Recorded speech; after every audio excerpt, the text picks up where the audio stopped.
Hello, my name is Alexandre de Brevern. I will discuss today about the local conformation in ordered and intrinsically disordered proteins. First, I would like to thank the committee for the opportunity to present the works of our lab here at INTRINSIC. Our lab is named ISMB.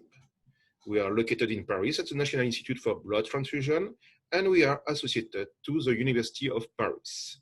We have a second location at the University of Rhode Island in Indian Ocean. So we work on the relationship between sequence, structure, dynamics, and function of proteins, of course. Our specialty is to propose methodological developments for the scientific community, and we work mainly on proteins from the red blood cell, from the platelets, and of course, associated to question of transfusion. So we have a dedicated website where you can access to our different tools. So I would like to begin with a powerful and classical simplification of protein structures, of course, the secondary structures. We cannot forget that the only information we have in the PDB is the 3D coordinates of the atoms.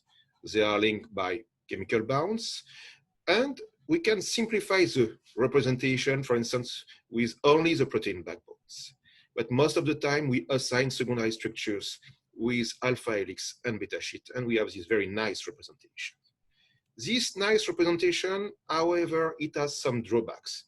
For instance, the coil is not properly defined. It's not defined at all.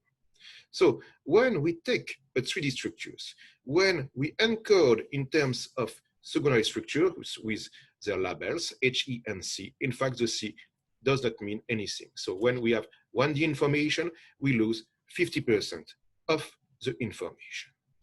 So secondary structures are, of course, useful, but they have some drawbacks. So one question is it possible to propose something slightly different? On the left, we have the secondary structures, alpha helix, beta sheet, and loops. On the right, we have a structural alphabet.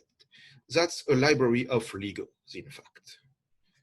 The idea of structural alphabet is that we have a set of small 3D prototypes able to approximate correctly every part of the protein structures. And we can so do a proper translation from 3D information to 1D. And of course, must be useful for something else. So, an example. Here we have a red region. It's a loop, so with secondary structures, it's not characterized. With a structural alphabet, in fact, each position is associated to one small fragment. Here, at one position, the blue one, then the yellow one, then the pink one, then the green one. So we have a series here called FPON that correspond to this 3D configuration. If we do that for the whole structures, then we have a sequence of structural alphabets. It looks like an amino acid sequence. So I come back to these previous explanations. Secondary structures, half of the information is missing. A structural alphabet, all the information is here. So years ago, with Professor Etchebest and Professor Azout, we have proposed such approach.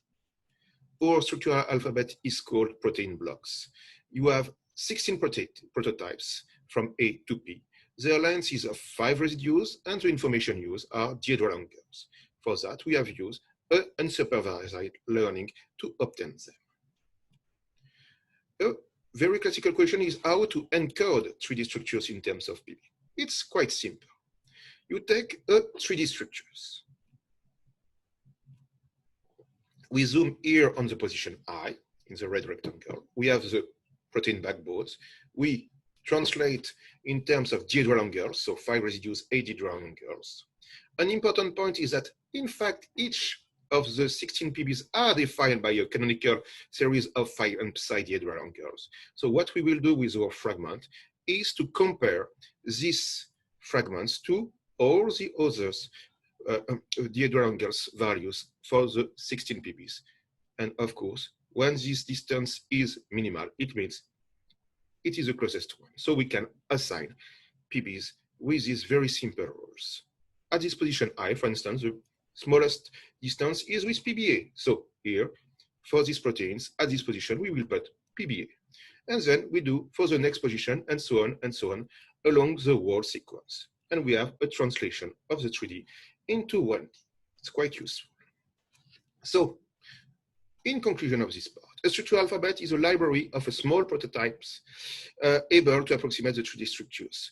They are different from classical standardized structures. That's important. They allow to encode 3D structures into 1D information, and it looks like sequence. Now we go to the question about the fact that macromolecules are not rigid at all. So we know that we can have information from experiments and computational approaches.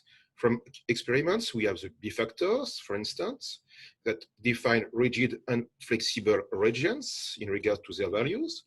And from molecular dynamics, we have the root mean square fluctuations.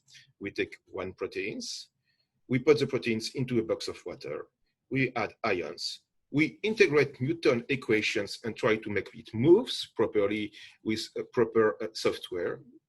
And we take the barycenter of all the conformation, we superimpose again all the conformation on it, and so we have the root mean square fluctuation. When it's high, it's flexible. When it's small, it's rigid. Perfect. So flexibility can be defined from experiments and molecular dynamics, for instance. I will take one example of molecular dynamics analyzed with PBs in collaboration with Dr. Vince Jalu of my institute. We work on integrins alpha 2b beta 3. They are important because they are associated to a rare bleeding called Glanzmann thrombosthenia, but also to the only blood type that is not associated to red blood cells, meaning the human platelet antigen. Fetus of the mother attack the platelet of the fetus. So the most important system is HPA1, here at position 33 in red. We can have a leucine or proline. We only wanted to see the difference in terms of dynamics of epitopes for this position. For that, we are doing a lot of molecular dynamics. And using root mean square fluctuation, we were a little bit worried because root mean square fluctuation were too high, in fact, for the binding of an antibody. So it was a bit strange. So we decided to assign every snapshot of the molecular dynamics with protein blocks. And during molecular dynamic simulation, so we can count at each position which PB we see. We can so have this type of map. Here on the x-axis, you have the sequence from 1 to the C-terminus, and on the y-axis, the 16 protein blocks. When the color is blue, it means you never see this PB. When the color is red, you see only one PB all the time, and you have a gradient, of course, in terms of colors of probability, in fact. And very strange things when we look at this case where we have high root mean square fluctuation. In fact, we see only at position 33, 1 PB all the time for leucine or for proline. So meaning it's totally rigid.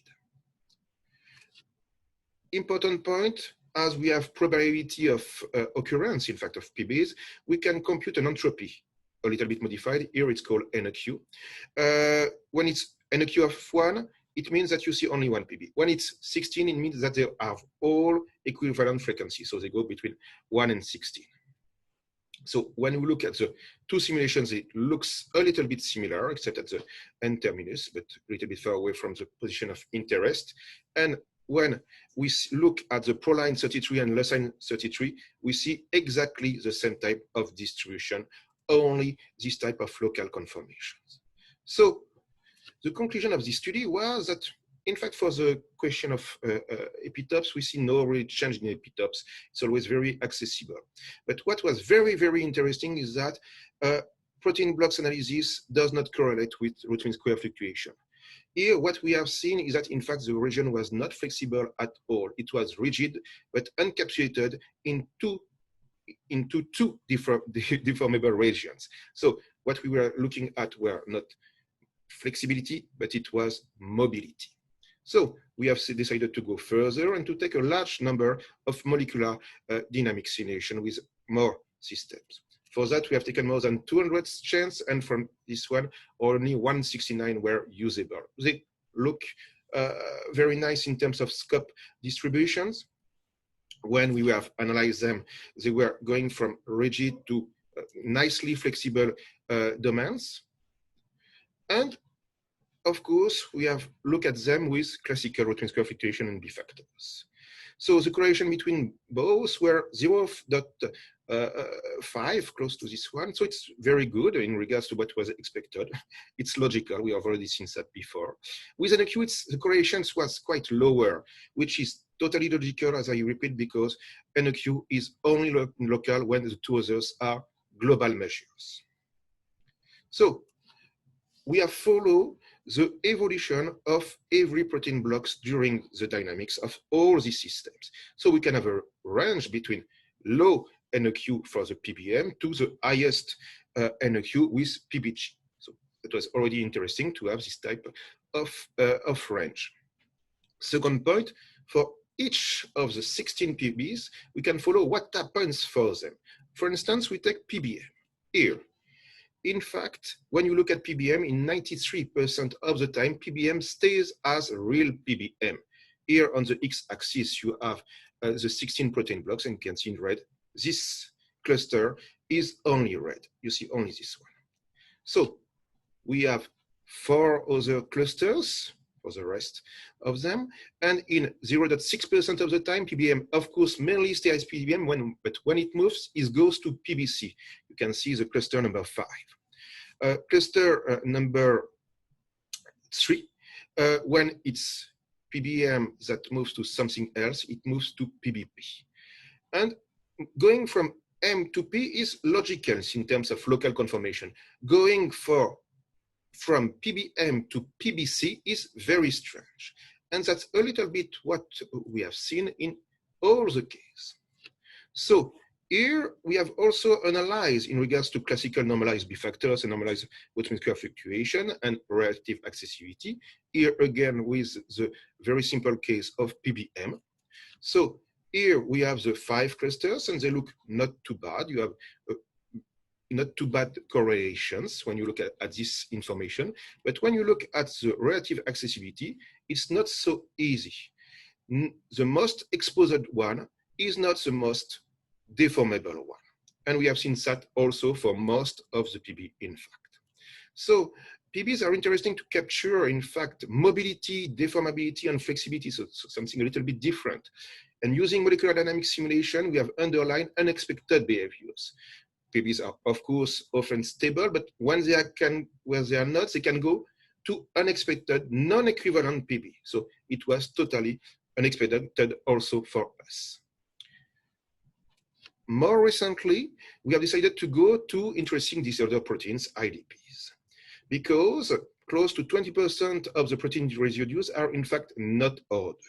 We have missing regions in protein structures, here with a camel antibody, for instance. So, okay, that's nice to want to analyze disorder with PBs, but when you have no structures, you have no PB assignment. So, for that, we have decided to use PLD3 protein ensemble database, where you have 24 protein ensembles coming from experiments and or computational approaches. And we have encoded them with PBs. Here you have a nice structure from one of the entries, and yes, it looks like IDPs. And you look at the NQ, yeah, NQ is quite high. So seems really IDPs. But sometimes no, you have central parts that are very, very rigid, in fact. So it was a little bit a mix that was not expected at first, but in some ways logical. Here, an example of real IDPs with NQ between 10 and 12. So it's quite impressive. That's really what we can say random coil. And here, one where you have a mix between quite disorder regions, central part, and other parts that are quite more rigid.